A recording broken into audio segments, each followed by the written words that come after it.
Delta jet crashes at Canada's Toronto Pearson Airport. Crews responding to plane flipped upside down. At least 18 people from Delta Connection Flight 4819 were treated for injuries. A Delta Air Lines plane crashed at Toronto Pearson Airport on Monday afternoon, injuring numerous passengers flying from the U.S. The plane crash, which involved a Delta Air Lines CRJ-900 jet that had departed from Minneapolis, was first reported by CTV. The flight was identified as Delta Connection Flight 4819, operated by Endeavour Air, and carried 80 people. The incident was reported at 2:45 p.m. local time. Pictures of the scene showed a plane upside down and mangled on a snow-covered runway.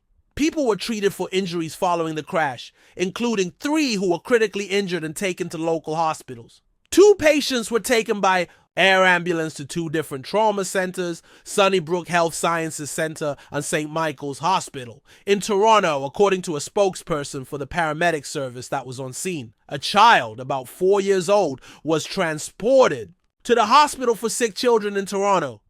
Those 3 were critical non-life-threatening injuries, Peel Regional Paramedic Services Superintendent Lawrence Sandon told Fox News Digital. The remaining ones are all walking wounded, with cuts and scrapes, nothing serious at all. Toronto. Pearson Airport operations paused shortly following the crash, but departures and arrivals resumed by around 5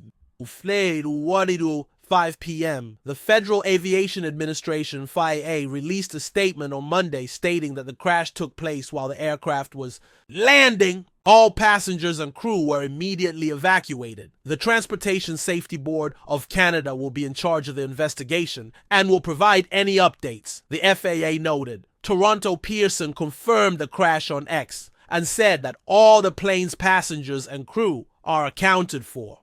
Toronto Pearson is aware of an incident upon landing involving a Delta Air Lines plane arriving from Minneapolis, the airport's post read. Emergency teams are responding.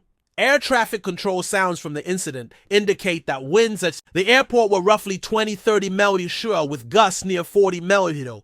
A helicopter pilot who witnessed the crash said that the plane was upside down and burning. According to the Audio US Transportation Secretary, Sean Duffy, said in a social media post that he was aware of the incident. FAA investigators are en route to Toronto, Duffy wrote. I've been in touch with my counterpart in Canada to offer assistance and help with the investigation. Monday's crash comes amid a turbulent season for air travel. In late January, 67 people died near Washington, D.C. when a military Black Hawk helicopter collided with an American Airlines affiliated commercial flight from Kansas. Recent plane crashes have not been limited to North America either. A crash involving a Jeju Air flight in South Korea killed 179 people when the aircraft crashed into an airport's concrete barrier and burst into flames. An Azerbaijan Airlines plane also crashed in Kazakhstan on Christmas, killing 38 people and injuring 29. Fox News Digital reached out to Delta for additional information.